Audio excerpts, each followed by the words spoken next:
Good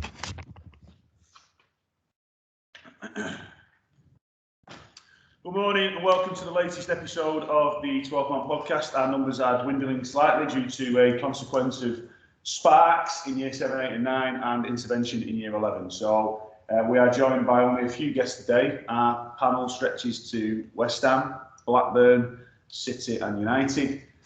I've called the episode Blowing Bubbles because our resident Cockney rebel, Mr. Harrison Orenshaw, is going to talk us through why he thinks maybe David Moyes is the greatest manager outside of the established top four at the moment, why David Moyes made a really positive statement the other day by saying that West Ham's target at the start of the season was top four and they find themselves there after a great victory over Liverpool, and what the rest of the season kind of looks like and if they will be able to sustain a cup competition at home. So they've got a quarter-final coming up in the Carabao, 6 weeks' time. They've got the Europa League, and they've also got the top four bid in the Premier League as well. So good morning to everybody. Harrison, I thought you played outstandingly well on Sunday. I obviously watched with admiring eyes, but also with nervous eyes, thinking that a draw would probably be the best result for City, for both teams to drop points. But you inflicted the first league defeat on Liverpool for a very long time, and you did it well and deservedly. Alisson tried to sort it out a little bit in the first half, though, I thought. Never a foul. What do you think about your team at the minute, pal? How good are you? Well, I don't get me wrong. I love to say that we had last week and we are the biggest team in Europe or whatever. Like, to be honest, I think in all of the game we got pretty lucky. Alisson had Stinker. Yeah, he didn't have a good game. However, that Ogbonna, debate about Ogbonna in like handball. Yeah. Never, because it literally. You've got reviewed enough times by the hour as well. And then we saw that about stuff Alisson's hand at the end. How does not go on a clue? It's only going in. I agree. You could say that, well, the corner was outswinging, wasn't it? So you could argue that he changed the direction of the ball by hitting it in. So I don't think I've gone over too disappointed with gone down and Alisson and goal. The goal is what stands and what matters. But I actually reckon that obviously I'm pushing Antonio's side because Antonio's form. Plummeted slightly, but other players have stepped up, yeah. I reckon Jared Bowen, he's just playing really well. I really like Jared Bowen. Works really hard, doesn't he? Never stops running, and he's got some quality when he's got the ball as well. So. Ben Rama, I love Ben Rama and all, but it's like a switch on, switch off thing because like some games he can be absolutely amazing, class. Like at the Liverpool game, I played him very well. But some games he doesn't know what he's doing. He's just standing there doing nothing. I mean, I know it's going a long time now, but pre-season he had a game against Brentford and he scored an absolute blinder. Is that the old Brentford feeling now? Was he trying to step his game up a little bit because he came from Brentford maybe and he's upped his game like 20%? I mean, that doesn't make sense because we drew to Brentford in the ground. But maybe that was the first occasion he's had to play against Brentford since leaving. He was on loan last season, wasn't he? They made that transfer permanent and everything, didn't he? So, and obviously Brentford weren't in the same division last year. But just a couple of bits from me. Obviously, Harrison, you fill on this and anyone else who wants to chip in. I thought it was great that you can lose a defender and bring. Was it Dawson who came on, I think, in the end? I think Zuma continues to impress. I thought he was a good player at Chelsea. He looks like he stepped up a level. I think the first 11 at West Ham looks really strong. My only issue is, and we said this before we started recording, is that in 3 serious competitions, is he going to prioritise, do you think? I think he really fancies Europe. I don't think he's too bothered about the cup, the Carabao. I think he's made his intentions clear with the league and said he wants top 4. Now he's got a chance because United, who we'll speak about later, we know are in disarray. Tottenham are a problem because they're going to come better out in the Conte. And Leicester, depending on what happens with Brendan Rodgers, but Leicester is still a bit iffy this year and they're balancing the Europa League as well. So there is a chance for West Ham to get in there, but something has to give because I don't think that the squad depth is massive. You've got a core of 14, 15 players that if they're going to play 50, 60 games a season, they're going to pick up injuries, international duty. Souček is off all the time with his international team. I mean, well, Fabianski's 300 years old but continues to play along. You know, like. And that's why we've got Areola. But I actually reckon Areola is better than Fabianski. Possibly. According to my dad, he reckons Fabianski's world class and better than. I think Fabianski's class, but I wouldn't say world class. I'd say he's a very solid Premier League goalkeeper and probably brings a lot of stability to there. But what are your thoughts on people like Creswell then? Creswell's assist. I put him on my fantasy team this week and he didn't quite perform as well as Kinsella, so I should have maybe put Kinsella in, but Cresswell keeps going. Cresswell 2016 season, maybe 2017 because we had Payet in 2016.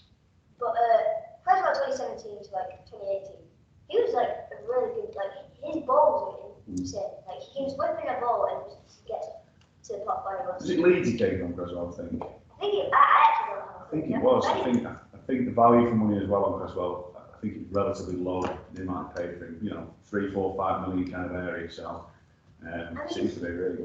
He's a really good player. I mean, he can defend well. Like, he got Kurtz in the 5 sides. I really reckon Kurtz in. I reckon that was one of our best signings this season. So agree. Right, so we give you a choice now. You either win a trophy, one of the 2 competitions that you're in currently. You've still got FA to come, FA Cup in January, or finish top 4. What would your preference be? A trophy or a top 4 finish? Trophies. I mean, you're ugly on the Champions League. Good point, very good point. However, you've got to win it to get in, whereas, I've got a feeling he's going to prioritise the Europa League and the League. I think the EFL, the Carabao will probably fall by the wayside, because there is still Liverpool in that competition and Chelsea, which I know you beat Liverpool, but on the day, I still think those 2 teams are much better than West Ham. But Carabao Cup, I think we've had one of the hardest ones in Carabao Cup. I think what's right? We've had one of the hardest ones in Carabao Cup. Yeah, you played United away, City at home, was a very difficult start, and then you got Tottenham, so If you win it, you deserve to win it, don't you? I don't think we deserve to win it. Who's doing it? Like Leicester. I think Leicester are still in it. His quarter-finals 18, isn't it? This is, Tottenham, Chelsea. Isn't it like 2 championship teams? Maybe Swansea in it still. Like Sunderland. I think it's Sunderland and somebody else. What's it? Sunderland the League One team, aren't they? I think they need West Ham used to give that Vlasic guy though. Yeah, Sounded around Russia and he was good. We signed him. He's got him check. So this is Kane, our world football expert, is wearing his, is it the Leipzig or Red Bull Salzburg? Leipzig, wearing his Leipzig top. So no, a fair point. We'll see how it progresses. What I will say, what I do think is that Moyes' stock has risen to where it was before he went to United, and I think that United fans will turn around now and think we gave Moyes 7 months. I'm always doing that West Ham and the team. If you give him a bit longer, look at the position you're in now. Which leads me nicely to where we're about to go, but I'm going to jump in Ruben. Ruben, I'm going to sound dead horrible here. I don't like your manager. It does me head in. It does me head in. I know you do, and I can understand why Liverpool fans would do, and I can understand why certain rival fans wouldn't like Guardiola, for instance. But if I hear any more excuses, that's Liverpool's first league defeat in about 20 odd games since they had that woeful patch in the middle of last season.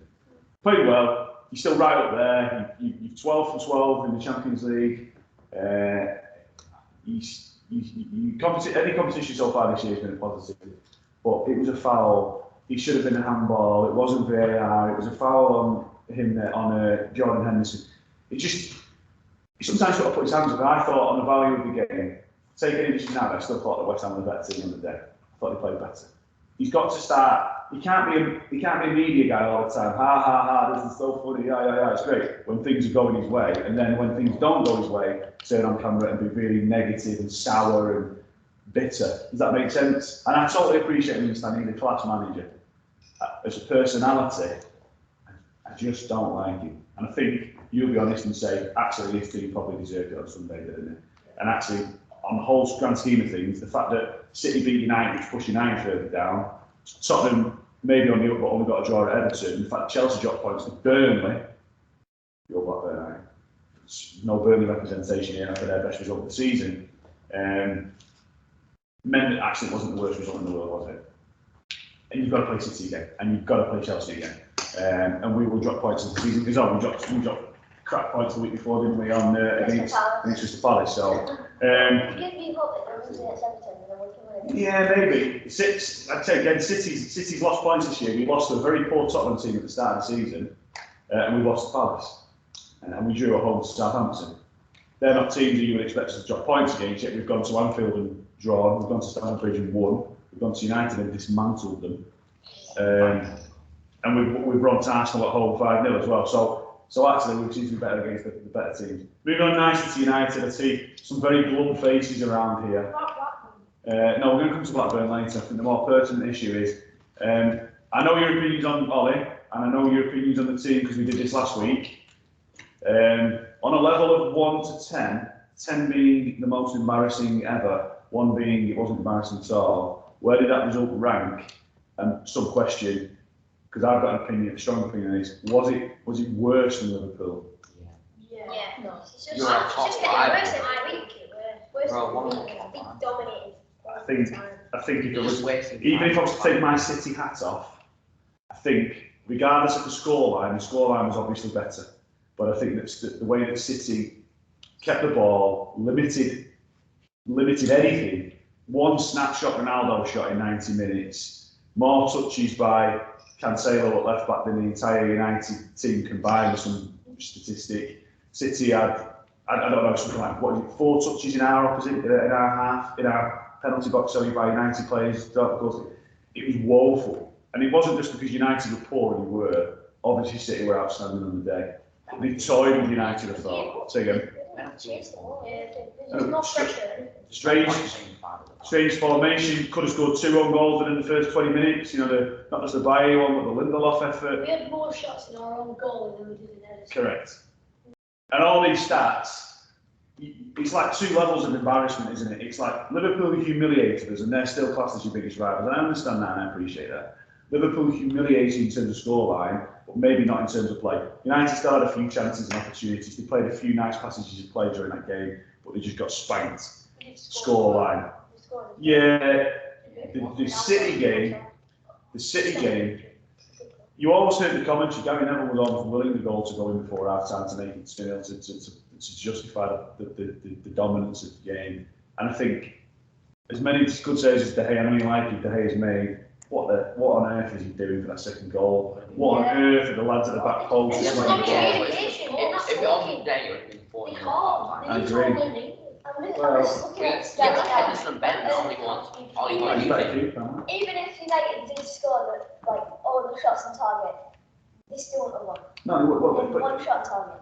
and again, one shot came from probably the one City mistake in the game, where they've given it away in the position. It's been a quick snapshot ball. I think it was Luke Shaw who played the ball, and Ronaldo shinned it, and it was relatively close to Edison. It ended up being a decent save.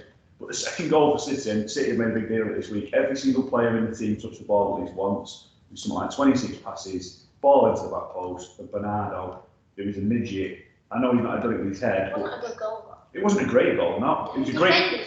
No, it was a great team move. In terms of the quality of the finish, I mean, he just tried to knock the ball back into play. De Gea's positioning, his mate bounced off him, hit the post and gone in. But actually, the team goal was wonderful because we strategically pulled you apart. And I think by that point, your defenders had just had enough. They were just having to get to half time, 1-0, and there's like a chance to go through, and it's gone in. And it seems weird though, in the City dismantled you even more than Liverpool. But there's even more talk of Ollie staying now. What? Everything I've read suggests that Ollie got himself saving stay. Whereas after the Liverpool game, it was like, oh, he's got 2 games saving his career. One of them was Tottenham, and he wins the Tottenham game. Yeah. The other one is in Atalanta, which he gets. Every time he's an about incredible. to get sacked, they'll win. And But- then they can't just lose. So then He's he's wasting But he's time. lost his last 2 league games. We've now not had a league winning, 5? They're now down to 7th. Arsenal have gone above them. You were talking about Arteta out 6 weeks ago. Arsenal had the worst start in Premier League history. Arsenal are now above them. And now there's this group of teams in mid-table. Tottenham being one of them, Leicester being another one. Good teams who are now thinking, we'll get them.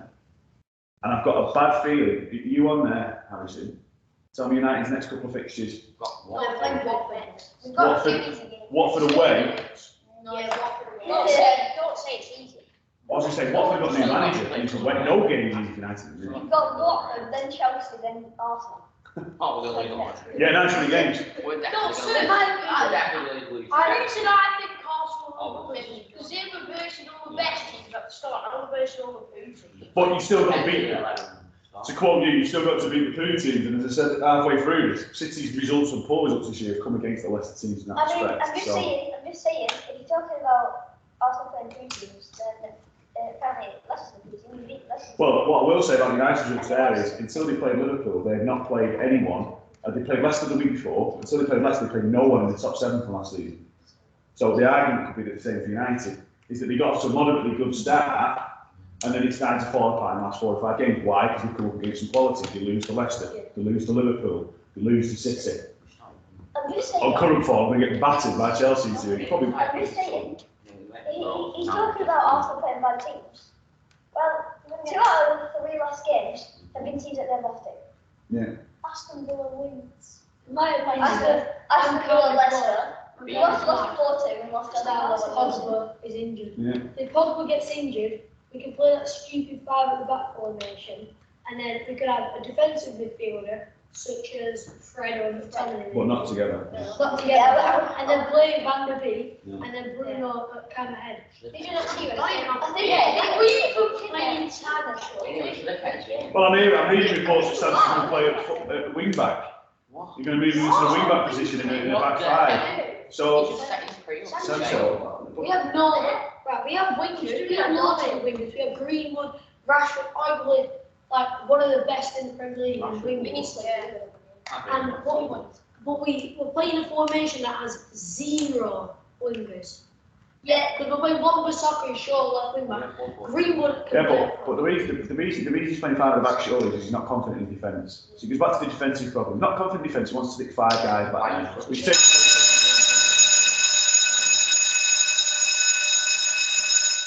away something going forward. Then when you still play Fred and McTominay in that team, what all City did the other day was just keep the ball. So Ronaldo's never going to get a touch because he's not a massive worker either, is he, Ronaldo? He ain't going to be running like Jared Bowen, is he? He ain't going to be running, chasing down John Stones at centre half and chasing down Cancelo at left back and Kyle Walker at right back. So City based themselves in the halfway line. And they just toyed the ball around, and you saw how many times he knocked it from side to side to side to side. He drew him out of position. Wan-Bissaka not clever enough, or Luke Shaw sleeping, Harry Maguire in a bit of a dope, or and it just seems so easy to play against. But he formation Greenwood the other day. How many times did he touch the ball about 3 times inside game done? Greenwood. He needs to play Cavani. I agree, because Cavani would work hard there, and he would run his Tottenham. Yeah, Tottenham, yeah. I couldn't believe he would start against City. The whole of the United team in that Tottenham game played amazing. They were all pressing. Whenever Tottenham got the ball, they were on them straight away. But against City, they just let them have the ball. So they paid us too much respect, and they almost knew what was going to happen, because I don't think they've got the tools to dismantle the top teams, which is why they're getting big against the top teams. But forget that. The top 4 or the top 4, or the top 3 teams or whatever, you've got to start picking points against these lesser teams. And you've got to find a system that works in there. And I agree, you've got to drop one of those defensive midfielders. You've got to put maybe Van der Beek as like a bit of a Gundogan at City, where he can kind of do both roles a bit like that. And you've got to allow those forward players to, first of all, get the ball and then do something with it. Because we know that when Fernandes gets it, Ronaldo gets it, Greenwood gets it, Rashford gets it, everyone stands up, don't they? They expect something to happen. So that you need to do that to take a little bit of pressure off, because it is still showing it back. I'm conscious of time. United are work in progress still. I hope it continues to go as well as it's going at the moment, guys. Blackburn. Well, after that game against Fulham, I didn't expect it. Appalling, but again, those games happen. Fulham are the top scorers in the Championship at the moment, so to score 7 doesn't look great, but bounce back well. Yeah. Against Sheffield, I think after we beat them, it's got confidence. Totally agree. Are you in the playoffs again? You're just outside. It's got really tight in there, right? Blackpool 7. So again, I actually still think Blackburn 6th. Harrison Chocolate. Who you got? You've not got a game this week because it's internationals as well. Yeah. Do you know your next what fixtures against the week after? No. Harrison might be able to check, or Ruben might be able to check us. Again, I think a little bit. I know. Blackburn 7. All right. Blackburn 7. The same price as QPR. Right, so, but there's loads in there. There's about 4 points in it. There's like Blackpool, QPR, Blackburn. I think Swansea up there now. Not Forest, they're not many miles away. And then you've got like West Brom, you've had a bit of stutter. Bournemouth running away with it. Fulham are in strong second hand. It's getting tight and congested. I still think you're overachieving a little bit by being in that The position. next couple of games are decent. We've got Bristol City, who are like Very average team. Yeah. 19th. And then we've got You're in the bottom 3. Yeah. And then we got Stoke on 5th. And then we've got is that actually in? Preston are the bottom 7 side, so that Stoke game they must not lose. If you pick your points from elsewhere and just get a draw with Stoke, for instance, I mean a win's great, but if you don't lose each Stoke, you're losing no ground. After that Preston game, though, we've got Bournemouth. Like, Yeah, you're not going to trust Yeah. them. Oh, you must change that, don't You're you? telling me if they beat, we're on it. They're playing Preston at home, aren't they? Yeah. if they beat Preston 3 or 4-0, I'm telling you, Blackburn will beat Bournemouth. Because they've just had that. Get your money on the books, guys. You're in here first. Right, I'm conscious of time. We've all we've got time for this morning. Well done, gentlemen. Thank you. Oh, that's not.